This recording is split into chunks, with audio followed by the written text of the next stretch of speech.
Um calendário com personagens inesquecíveis para a história e desenvolvimento de Uberlândia. Um sonho que se tornou real através da construção de uma igreja. Saberes e lições de uma professora com mais de 50 anos de atuação. E no Papo Gerais, a primeira parte da entrevista com a estilista Luluza Cardoso. Mais história, memória e cultura de nossa cidade. Não saia daí, Uberlândia de ontem e sempre está só começando.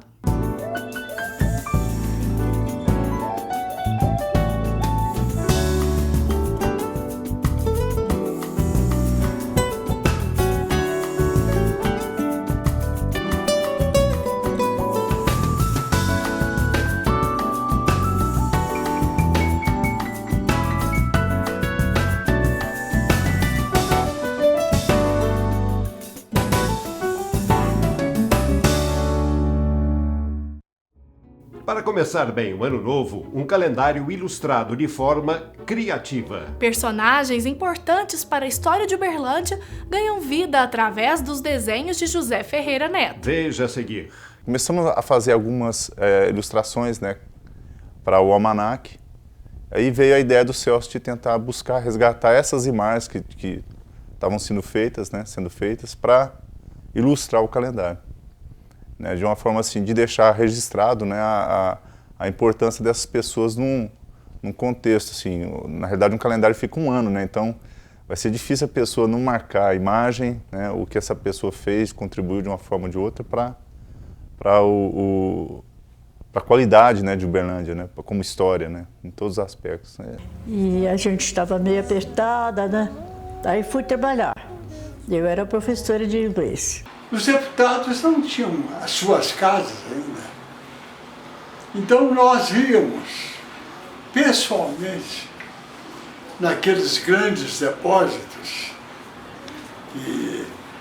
existentes, arrumar aqueles elementos básicos para conviver em Brasília. Aí começamos a pintar, fazer alguns quadros. Aí esses quadros veio com a ideia também de homenagear a pessoa no dia do lançamento do almanaque, conforme a data assim, que estava sendo colocada a pessoa, né? E aí os quadros serviu como um agradecimento a essas pessoas. E estilos diferentes, porque a tinta acrílica sobre tela você pode fazer dar várias formas para a obra, né? Eu lembro que o uniforme era um uniforme caqui e tinha umas correias de amarrar, assim, tipo exército. Foi um trabalho digital do Moacir Franco. Outra, a Cora, por exemplo, já foi uma tela em acrílico, né? Aí nós temos aí o Alair Martins, que acho que é um dos primeiros aí que tem aí. É um trabalho digital, ele é um trabalho até mais antigo. Tem um Rondon, que tem é um trabalho digital, mas ele basicamente usa muito a ferramenta de pintura digital, né? Faz com muito amor, com conhecimento, planeja, acredita na capacidade de superar os obstáculos. Poderem fazer o curso ginasial em Uberaba, porque não existiam escolas gratuitas. E meu pai, graças a esse esforço da minha avó, fez um curso ginasial excelente. Conheci o Virgílio Galassi, né? Eu tive a oportunidade de conhecê-lo quando trabalhei na ABC Propaganda, né? Numa década de 80, 90, e a gente fez um trabalho da campanha política, né? A gente atendia a prefeitura. Mas e o meu sogro ajudava demais, fazia uma força, porque nenhum dos filhos dele quis ser político. Eu fui tomando gosto na telefonia e fui trabalhando. Não era bem a telefonia, era servir a região. Eu aprendi muita coisa assim pela simplicidade que o Alexandre Garcia tinha. Ele tipo assim, eu lembro que estava carregando uma prancheta, que é as mesas grandes de desenho. Aí eu nem sabia quem era ele. Aí que o senhor lá, eu achei que era até fazia parte da portaria, alguma coisa assim, pela inocência, né, na época. Eu não conhecia quase ninguém do grupo. E aí que foi que ele falou assim, ó, os dois rapazes estavam do lado lá, falou, ajuda o menino aqui a levar a mesa lá. Aí os caras pensou duas vezes, que ela levantou, eu falei, gente, quem será esse cara então, né? Aí que eu fui saber que ele era o presidente do Grupo Algar, sabe? E eu me lembro muito bem que aos 12 anos, nós estávamos vendo um jogo do Flamengo. O Flamengo estava jogando contra a Portuguesa Carioca. Era reserva e o Uberlândia estava perdendo de 2-0 do Valério. Faltava 20 minutos. eu sempre procuro buscar referência, né, da pessoa por não ter aquele contato, não ser uma pessoa tão próxima de mim. Então eu tento sempre trabalhar com uma referência de foto, né, ou a pessoa mesmo, assim. Mas os dias de hoje não dá tempo de uma pessoa sentar na sua frente para você ficar desenhando ela. Não existe esse time mais, né? Antigamente era muito comum fazer isso, até porque não tinha máquina fotográfica, né, assim, dos anos que a gente não havia nascido, né? E a ilustração, a pintura era esse meio de fazer, de retratar a pessoa e eternizar ela, né, vamos falar assim, né? E a arte eu curto por causa disso, porque é uma forma de você, eu até brinco, né, eu vou te eternizar, desenho, né, a pessoa às vezes morre, mas o quadro está ali, ou está na casa de uma filha, ou vai para casa do neto, para o bisneto, e assim vai, sabe? Aí aconteceu dele, em outubro de 1988, o jornal começou a realmente ser diário. Me ensinou a política, saber perder e saber ganhar. Não confundir que o povo sempre vai votar por seus pensamentos. E a pintura é assim, você tem que ter uma preparação de ter o prazer em fazer, sabe? É isso que faz com que a gente continue, a gente sempre continue colocando um pouco de arte, né? E cores na vida das pessoas. É isso que me motiva, que me emociona quando eu tenho a oportunidade de retratar pessoas. O desejo de uma comunidade que resultou na construção de um templo religioso. A igreja, que é a única do bairro Morada Nova, tem como padroeira Nossa Senhora da Abadia. Confira.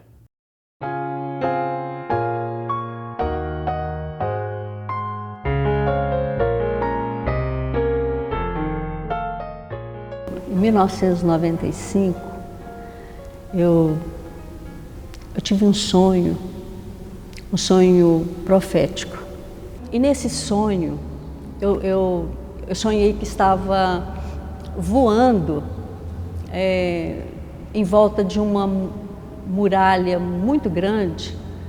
E quando eu cheguei, quando eu terminei de dar a volta nos muros, eu fiquei bem em frente de uma escadaria branquinha, que ela era da terra ao céu.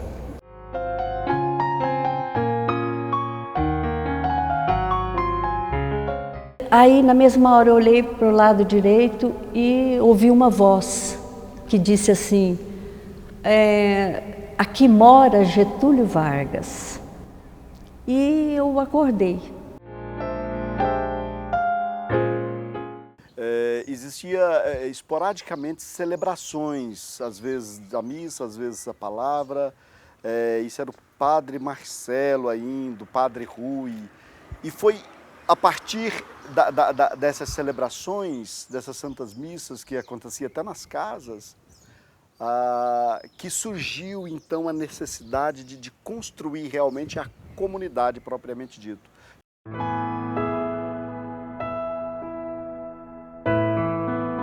Passaram-se mais uns 3, 4 meses passaram. E a Lourdinha e a Irineia, que era do núcleo lá da comunidade Maranata, elas chegaram perto de mim e disseram: Rose, vamos formar um grupo de louvor lá na Morada Nova. Eu tenho uma chácara lá e eles estão precisando muito. Pessoal lá, 20 anos atrás. Eu falei: vamos.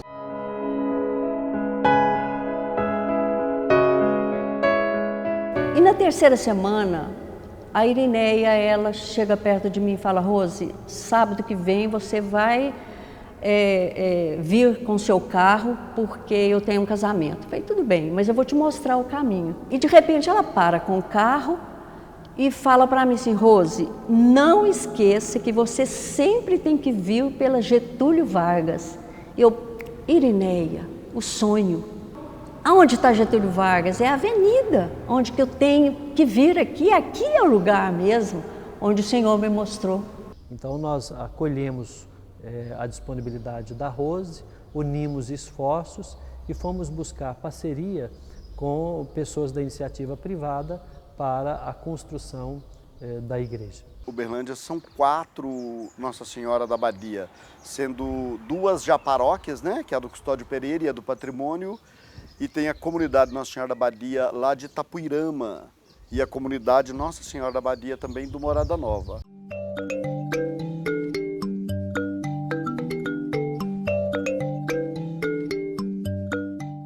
E eu fui até a prefeitura. Quando eu cheguei lá, esse terreno já tinham dado para a polícia.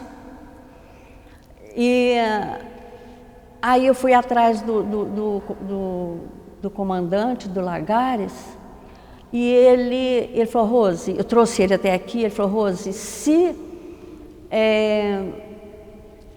a prefeitura me der o terreno, eu cedo para a igreja. E foi o que aconteceu, né? Cedeu para a igreja. Ainda não inaugurou, né, oficialmente, o Dom Paulo não veio aqui inaugurar porque falta pequenos detalhes para a gente completar todo esse processo. A Rose vivenciou esse processo ao longo desses anos numa perspectiva verdadeiramente espiritual, né? Essa edificação da igreja templo foi só uma consequência, eu diria, de uma outra realidade maior, que é a igreja enquanto comunidade de fé.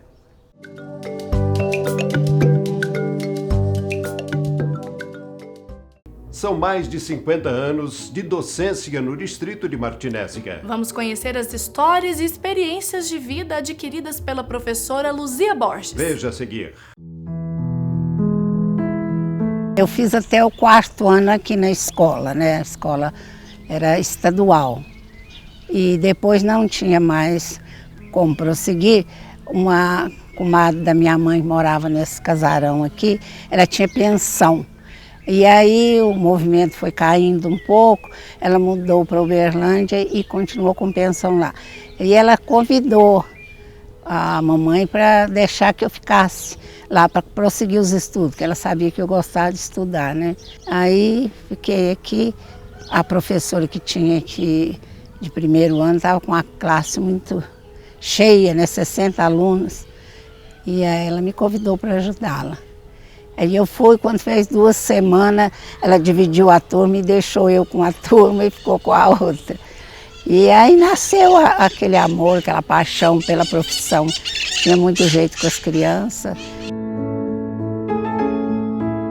Dei aula 30 anos, dentro de sala de aula, e depois fui coordenadora da escola, fui supervisora, quando veio a lei municipal, que aí a escola que era do estado passou para a prefeitura, né?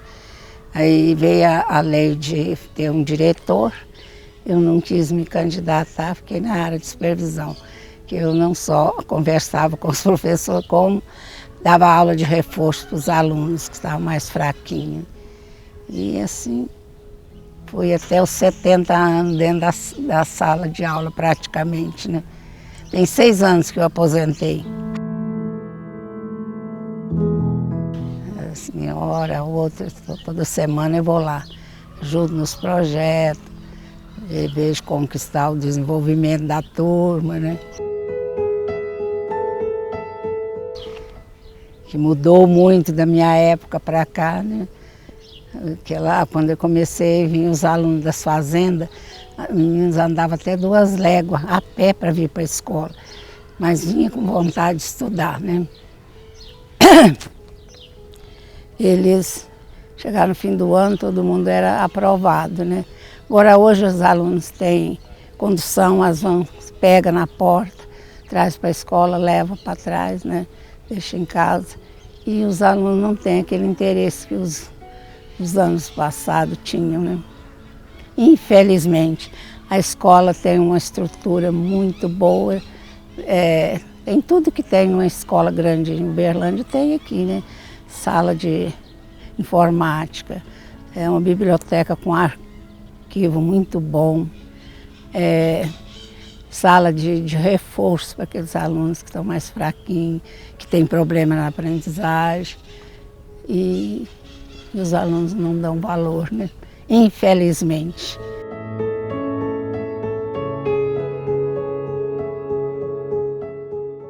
Olá, o nosso Papo Gerais de hoje vai ser muito chique. Conosco aqui, Luluza Moreira Cardoso.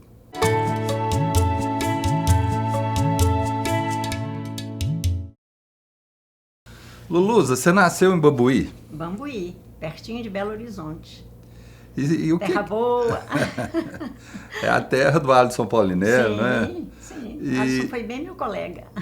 E como que foi assim, a costura na sua vida? Quando que você despertou para ela? Ô Celso, eu acho que desde que eu comecei a entender das coisas, eu comecei a costurar, porque eu era costureira, eu era menina, e era costureira das bonecas das minhas amiguinhas de rua. No meu tempo, você vê isso esses anos atrás, né? Porque eu tô com 77. Então, você vê isso o quê? Há uns 74 anos atrás, mais ou menos, 72. Nós éramos as coleguinhas todas meninas, de 4, 5, 6, 7 anos, eu era costureira das bonecas. Minha avó fazia as bonequinhas de pano para nós, porque naquele tempo não tinha essas lindas bonecas, né? As bonecas eram as mães que faziam. Então, eram as bonecas de papelão que a gente ia lavar, as bonecas desmanchavam, a gente chorava demais. Então, minha avó fazia. E eu era a costureira dessas bonecas. A minha tia costurava, a tia Lazarina.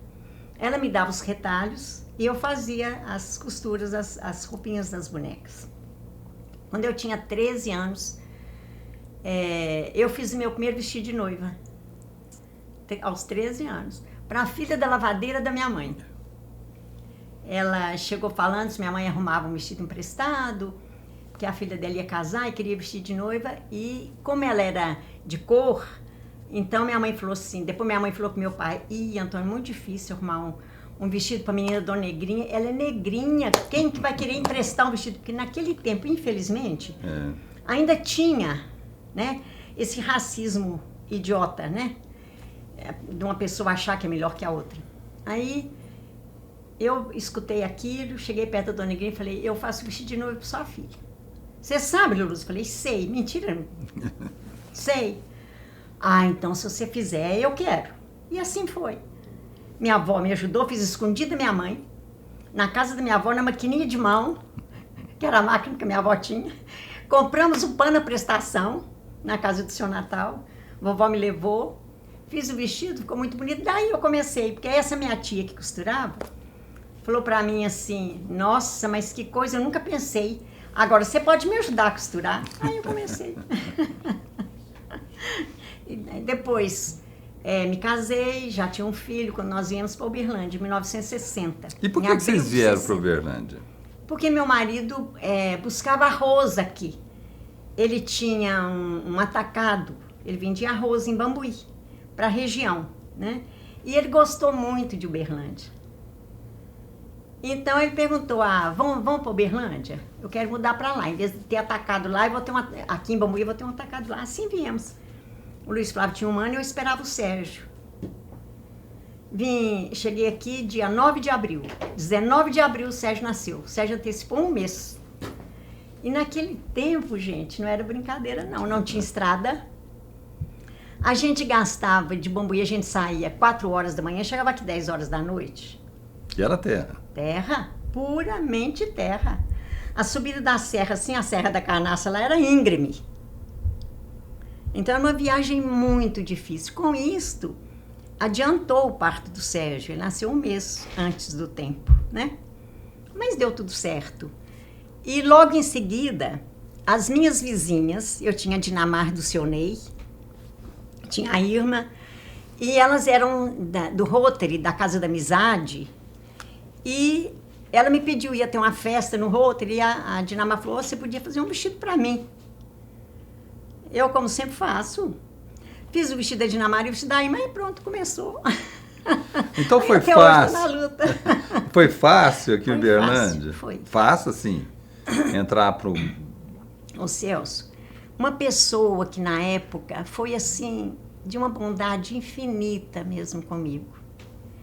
Foi o seu Ciro da Goiânia. O seu Ciro tinha uma casa linda de tecido, né? De primeiríssima linha, que hoje nós não temos mais. ele trazia realmente o tecido francês, o tecido italiano, ele trazia escrito na orelha. Então era muito diferente. Então eu estive lá um dia para conhecer, para ver tecidos, e conversando com ele, ele falou para mim assim, nossa, mas você é muito menina. Eu falei, pois é, seu Ciro. Ele falou, eu conheço muita gente da sociedade que posso informar você para elas. Você traz alguma coisa para eu ver? Olha que sabedoria. Isso há mais de 50 anos atrás. Claro que eu trago. Peguei o vestido da Dinamarca que eu tinha feito, porque naquele tempo não tinha celular de tirar foto na hora, não tinha nada. A gente não tinha telefone, quanto mais celular, não tinha nada. Comunicação era assim, né? Você ia atrás, você andava a pé, ia buscar. Até a foto colorida já não era tão comum, né? Não era comum. Então eu levei o vestido da Dinamarca para ele ver. Aí ele começou a me indicar, ele começou a falar de mim. Então ele falou para esposa do Dr. Zé Ribeiro, falou para ela falou, aí a Dorli de Freitas também ficou sabendo, me procurou, então aí eu comecei a fazer. Luza, e qual que é a diferença entre os casamentos de hoje, preparar uma noiva hoje de antigamente? Ixi. O envolvimento da costureira no passado era maior? O envolvimento nosso era maior, porque, por exemplo, você lembra quando a Rosilei foi se casar? Eu que fui na igreja levá-la. Eu fui abrir o vestido dela. Né? Então, a gente se doava por inteiro. Na noiva, a gente se preocupava com o vestido da mãe. A gente se preocupava até com as roupas da madrinha. Né? Agora, hoje existem os cerimoniais. Né? Existe todo esse trabalho. Então, tem uma cerimonialista que é muito boa, então ela acompanha a noiva. Ela acompanha a noiva onde ela vai. Então, a gente, qual que é a nossa preocupação? Enorme. Claro, quando a gente se propõe a vestir uma noiva, você não só veste o vestido na noiva, você olha tudo que se passa em volta daquela noiva. Então, a gente olha a noiva, o que o noivo vai usar, que isso também é muito importante, damas e pajens, o que vão usar, porque é um todo, né? Mãe da noiva, mãe do noivo, que isso também, porque faz isso, é em volta da noiva. Então a gente procura orientar tudo isto, porque para não ficar a noiva, ela não é isolada, ela é um todo. Então isso a gente procura abranger. Agora, hoje eu falo que casamento virou negócio. Virou um alto negócio. Exatamente por todo esse envolvimento, né? Então ela procura, meu Deus, decoração, cada um quer fazer mais bonito que o outro. Então, tudo, cerimonialistas, bandas, lugar do casamento, tudo onera demais. Demais. Então, hoje, um bonito casamento, poxa vida, hein? É o preço de um apartamento de primeira linha. Então, eu acho isso difícil, porque isso não está ao alcance de todos. Então, aquela que viu todo aquele glamour, ai, que vontade, mas ela não tem acesso àquilo, né? Não tem acesso àquilo, materialmente falando. Então, ela tem que se contentar, mas às vezes ela sonhou alto. Então, às vezes, ela não deixa de sofrer um pouco. Ou de endividar. Ou de endividar, o que é pior de tudo, né? Então, eu acho que isso deveria melhorar um pouco, eu acho, sabe? Eu acho que ele deveria, que casamento precisaria de começar a ser assim, olha, é uma coisa linda, uma coisa maravilhosa, mas é uma coisa muito importante, é a decisão de duas vidas, é a decisão de duas pessoas que resolveram se tornar um só. Mas é um só até que a morte os separe. Bem, por hoje nós ficamos por aqui, mas no nosso programa nós continuamos essa conversa tão agradável com a Luluza Cardoso. Até lá! Acompanhe as nossas matérias através do site uberlandiadeontensempre.com.br ou envie as suas sugestões para o e-mail produção@uberlandiadeontensempre.com.br. E até o próximo programa. Se Deus quiser.